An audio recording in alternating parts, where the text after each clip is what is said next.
Hey guys, I'm Matt Kirby, co-founder of CloudBNE. In July we created a short film called Defiant Dimension.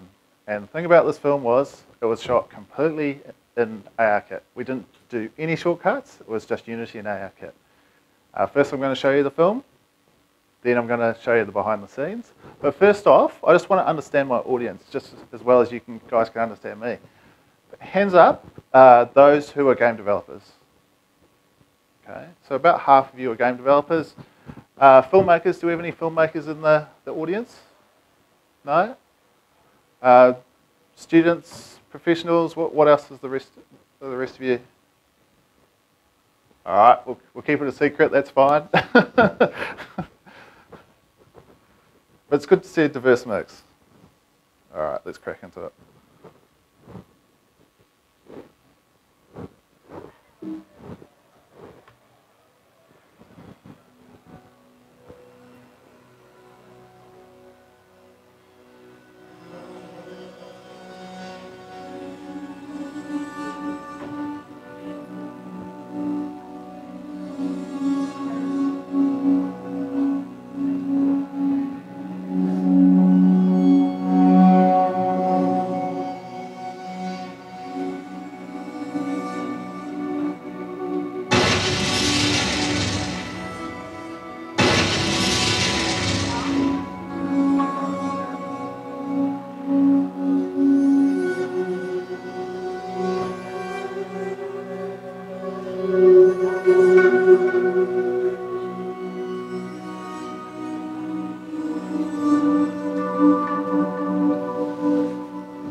Okay, so that's the short film.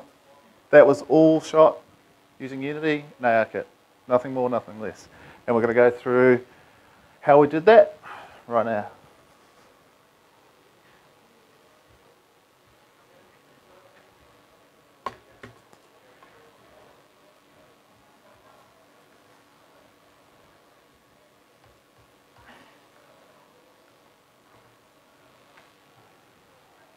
All right. So as I mentioned earlier, Defiant Dimension was shot with ARKit and Unity in Brisbane, Australia. That's where I'm based. But you could shoot this anywhere. Obviously, it's not tied to Brisbane at all. No After Effects. So we set ourselves a couple of rules. So no After Effects. My background is in visual effects. I know to use After Effects pretty well, as probably most of you in this room do as well. No color correction. So what came off the phone or the iPad is what we used in the film. So other than some very, very basic editing, i.e. fade in, fade out, maybe a splash of colour here and there, it's as you saw it is what came off the phone. There was no budget, So we had to do it very, very quickly. The only people funding it was ourselves. So we had to do it cheaply as well. But most of all, no specialist hardware. We wanted to make a film that people could replicate themselves. The last thing I wanted to do is stand in front of you guys and say, you have to spend 20 grand or 30 grand to replicate this film. It had to be a film that you could create yourselves using readily available hardware. And the last one, obviously I've already touched on that, no shortcuts. It's very easy to go back to your old ways of doing things. Obviously you've got a background in After Effects to replicate the film. Whether there be a scene that I wasn't happy with, doing it in After Effects, rather than learn how to do it properly in Unity and ARKit. But I've made sure that I could stand up here in front of you guys and put hand on heart and say it was all done in in ARKit, not After Effects. But this is the future, though, guys. It's not perfect yet, but I think it's a good thing to go through so you get the skills that you need for the next generation of tools. And I think the guy who spoke just before me, demonstrated some of those tools, and they're phenomenal. And you do need to understand how to use them. Okay. Next one. Hands up those who have an iPhone. Just everyone, hands in the room. I have an iPhone. I've got a couple of iPhones, and that's a long story in itself. Hands down if you've got an iPhone X. Actually, we'll do it the other way around. Hands up those who have an iPhone X. Or an XS. What about iPhone 8? Anyone with an iPhone 8? Okay, a couple of iPhone 8. iPhone 7. Okay, all right. iPhone 6. Okay, all right. It's good that you're honest. It was made with an iPhone 6S. And an iPad. We wanted to make it as entry level as possible. So this device, this very iPad, was what I used to create most of this film. I would say about 70% of it, and then the other 30% with the iPhone 6S. Both very, very entry level. This was 450 Australian dollars, which is probably about the same in Singapore dollars. Very, very cheap. There's no filters, there's nothing on it. I haven't even got a rugged case on it, so yeah, it's nothing special at all. All commonly used hardware. From a Unity point of view, we use 2017.4 and obviously ARKit 1.5. We would have used ARKit 2 and obviously the 2018 versions of Unity, except it wasn't out at this stage. But we're very happy with that mix. Nice stable platform, so if you're still using that version of Unity, I recommend that mix. It's very, very good. All right, let's move along. Some of the common misconceptions around AR is the hardware support. We worked out there's probably about 500 million devices that can support AR. So therefore, there's probably about 500 million iOS devices that could shoot this film. And we proved that by using an iPhone 6S. Okay, we probably couldn't go any lower. Actually, we can't go any lower from an iOS point of view. Okay, let's look behind the scenes and how we shot this thing. We'll go through a couple of scenes and then I'll give you the Unity view of it. And by the way, you can put your hands up any time and ask a question. Okay, so this is marching into battle. So this is obviously the sci-fi soldier walking through smoky dust and a bit of an explosion at the end. This is how it looks in Unity. Very, very simple. So the prefab, the large-scale smoke with fire prefab, copied and pasted about 40 times and just evenly spaced out. And the soldier walks through. That's it. So that's probably less complicated than any games you've ever created, if for the game creators. That's it. There's no smoke and mirrors, excuse the pun. That was it to shoot 3 or 4 of those scenes. We just shot it from different angles. This character here, the soldier, just loops through. So after 10 seconds, if I haven't got the right angle, I just wait another 10 seconds, it'll walk through again. So very, very simple. And with low spec hardware, we were able to produce a film. I think when I first started doing this film, I tried to change Brisbane into New York or Bangkok or somewhere, a place it wasn't. And the layout of this was completely different. Instead of it being something very, very simple, it was very, very complicated with lots of environmental prefabs, buildings, all sorts of things to make it look like New York.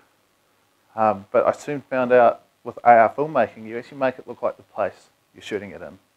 All you're doing is adding to the environment. You're not trying to change the environment, if that makes sense, because that's the magic of AR. If you're looking to change the environment, do something like VR. Yeah. All right, what do you got now? Okay, so from a technical point of view, if you want to look at how we set it up, 100 to 150K triangles. So that's just purely limited by the hardware we're using. We were using the very entry-level kit. It was character-centric, similar to what I just said before about trying to change Brisbane into New York. We wanted to focus, therefore, on the character and how the character interacted with the environment around it. Same smoking prefab, used multiple times. Like I said before, I copied and pasted the prefab 30 or 40 times, and the sci-fi soldier just walked through it. So very, very simple stuff. We used the Unity asset store a lot.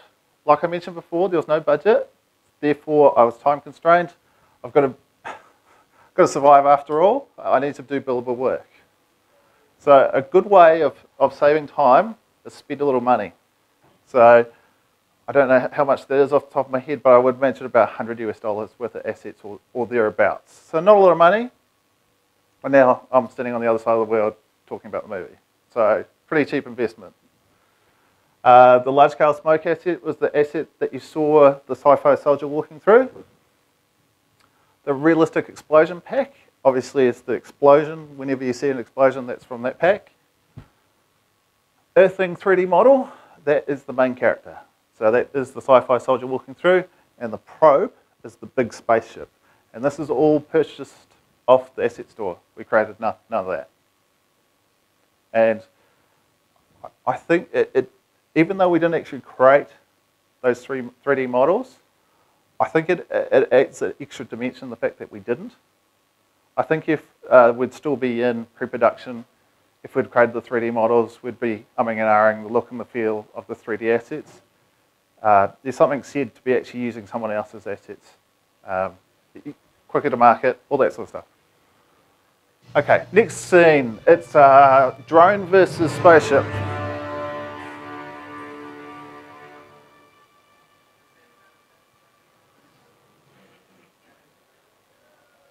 Okay, so pretty small scene. Okay, so this is an even more simple scene.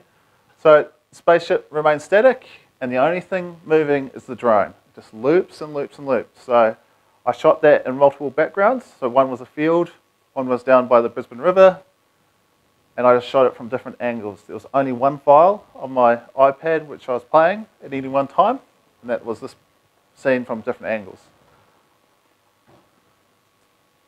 And that's probably a fundamental, if you were going to try and do this yourselves, was to loop the animations, just so you didn't have to start the application over and over again. You just wait a small period of time, which is your decision how long. Usually I would do 3 or 4 seconds. But it means if we just use that one as an example, I can take a shot of that drone from this angle. I could also take a shot of the drone and the spaceship from this angle, and I'd get a completely different shot, but I'm using this one Unity file installed on the iPad or the iPhone.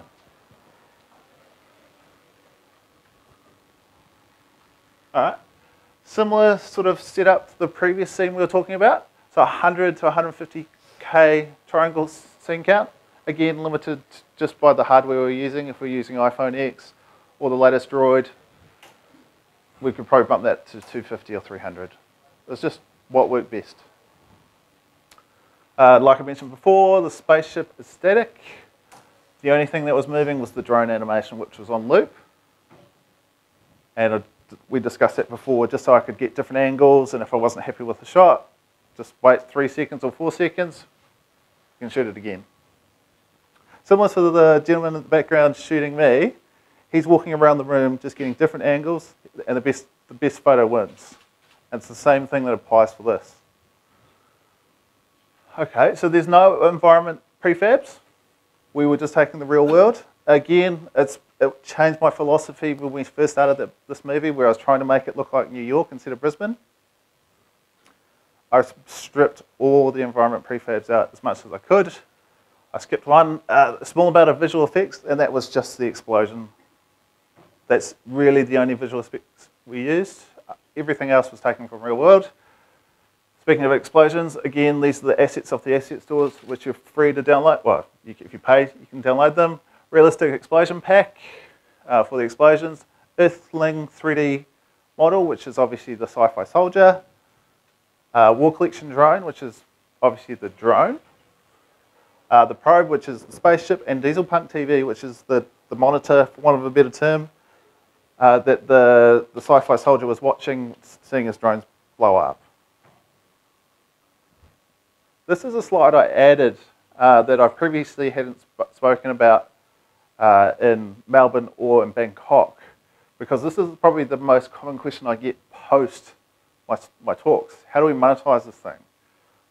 The film's free. You can watch it on YouTube. You can download it all over the place. I have no qualms in sharing with people. I like getting my content out. Hence, I'm talking to you guys today. I think one of the best things about being Unity, you can convert it into a game easily. So obviously, I can create the scene's already set up, the assets are already set up, the storyline is already established. There's already some marketing material for the movie. Let's expand on that. Let's create a game. Or I sell the assets or the scenes and package it up and let other people create the movie. And that's just a couple of ideas. And I think it's worthwhile going through an exercise like this to understand how you're going to make money. It's probably an uncomfortable discussion sometimes, and even for ourselves, it's sometimes an uncomfortable discussion to have. But if you're going to do projects like this, you do need to work out how you're going to pay for it. Even though it didn't cost very much, it probably only cost maybe $200 or $300 to produce the film.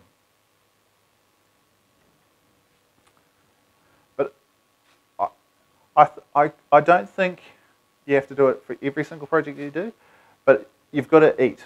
You've got to somehow eat. You've got to feed your family, eat. It's an important part of what we do. Q&A. Any questions? Any questions from the floor? Yeah. Is there any examples of AR film projects where the user can just view the movie in real time, so like the whole thing without like different locations? So what? Sorry, repeat again. So instead of you recording the movie, perhaps on your device and then uploading the video, is there any AR films where you can upload the app and anyone could watch the film take place in their own home? Oh yes. So yes, that's one way we can monetize it. So that's what I was referring to before. See, a lot of, if you look at our Instagram, which is I think just instagram.com/CloudBNE, you'll see a lot of the shots were actually tested in our lounge. So you could literally play it back in our lounge, in this conference room, anywhere. And that was the magic of it. It didn't need, you didn't need to go to a film location. In fact, most of this, like this shot for instance, all these photos or wallpapers in this presentation slide deck, it's all shots that I've taken using the iPad. I've just screen captured. So this is another one. Like the moon's up there, that's the real moon. That's not something we've added in Photoshop. Well, that's not a prefab. It's the real moon. That's the blue sky in Brisbane. Yeah. So, and that's the sort of philosophy we took with the whole film, to make the real world and the virtual world come together. And yeah, so more to your point, I guess that's the next level of interaction with your end users, for want of a better term, or your customers, your clients, and all that sort of stuff. It's actually giving them the film, and they see it happen in front of their very own eyes, or with the mobile device, or hardware of some sort. Any other questions? All right. a couple of web links for you. So Defiant Dimension is the website, the official website. We're slowly padding that out with a couple of things around the background and the making of the website, of the movie. Unity Asset Store, obviously, where we got a lot of the 3D models and so forth from it. And those are my details. I'll show you a brief clip of a movie that we're creating at the moment. It's been shot, obviously, in Singapore, Bangkok, Brisbane as well. This was actually at Unity Bangkok. The scene might not seem much, but this is the type of thing you can do very, very quickly. There was a break in proceedings. I think it was lunchtime in Bangkok. And this is one of the scenes we shot. Obviously, it's not color corrected or anything like that. It's very, very raw. But in the space of, how long is that? 20 seconds, we had another scene for the film that's coming up. And I guess to me, it's like guerrilla filmmaking of like the 80s. You can put together a film very, very quickly with basically no permission because no one ever asks you, what are you doing with your iPad or your iPhone? But if you popped out a giant film camera, people are going to start asking questions. And I think that's the magic of it as well. Any further questions?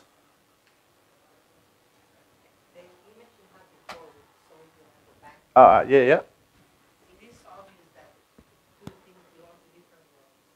The background of the soldier, the texture, the light is different. Is that the biggest challenge to match? When you're shooting in a park with nothing around, Yeah. that seems to me like something easier than if you're shooting in, let's say, the lobby of this hotel, where you have more objects that you have to match with what you created or you bring into the world. So you're meaning more the PowerPoint that I just had up? The image, you have an image There it is, yep. soldier and there is like a river or something in the background.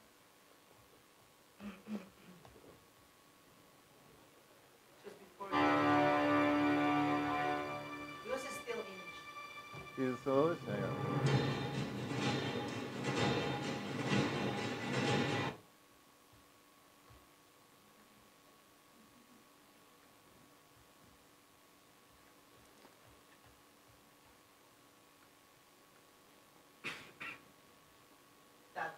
That one? Okay. So I shot this on my way home. We have a river, as you can see in the background in Brisbane. These ferries that run up and down the Brisbane River. I literally hopped off the ferry, and while we were testing the making of the animations and so forth, had a static animation, static 3D object. I just superimposed it, just went screen capture, that's it. As you would if you were capturing your screen on an iOS device or a Droid. There's literally no filtering at all on this. It's not perfect, the cutout, but I think the lighting is close enough. There are some occasions where I don't use the footage because it doesn't quite line up just yet. But some of the tools that in the previous session they were talking about would probably solve some of those issues. Yeah. But yes, that's also another thing, this whole slide deck. There's nothing color corrected in the slide deck either. So what you see is what literally came off the phone or the iPad. Any other questions? I don't know much about AR, so this might be an easy question, but is the technology up there yet where you can project augment stuff onto humans as well as environments? Yes. So there's a couple of applications of that. So there's, I think the iPhone X supports, you can overlay an image, so say for instance, like the sci-fi character on my face, and then when my face moves, the sci-fi character would move as well. That's some of the real-time tools that come with Unity. Yeah, so there's some really, really cool live animations, or I guess semi-live animations they recorded then uploaded to YouTube, or TV stations, all that sort of stuff, all around the world. It's a brand new revolution. It's going to change the way we create these films as well.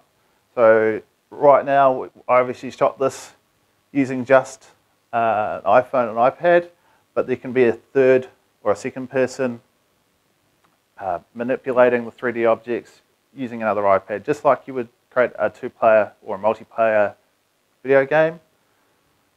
Someone else can be controlling this object. It doesn't need to be a pre-rendered scene, which, with the sci-fi character walking down the gap between these chairs. We can have someone controlling it with another iPad or iPhone. And those scripts are readily available. I think there's a Tank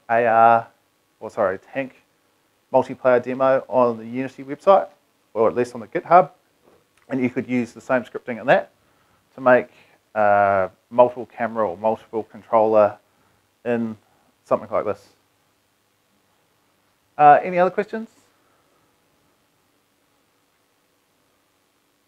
All right. Those are my contact details. Let me know if you have any further questions, and thank you very much.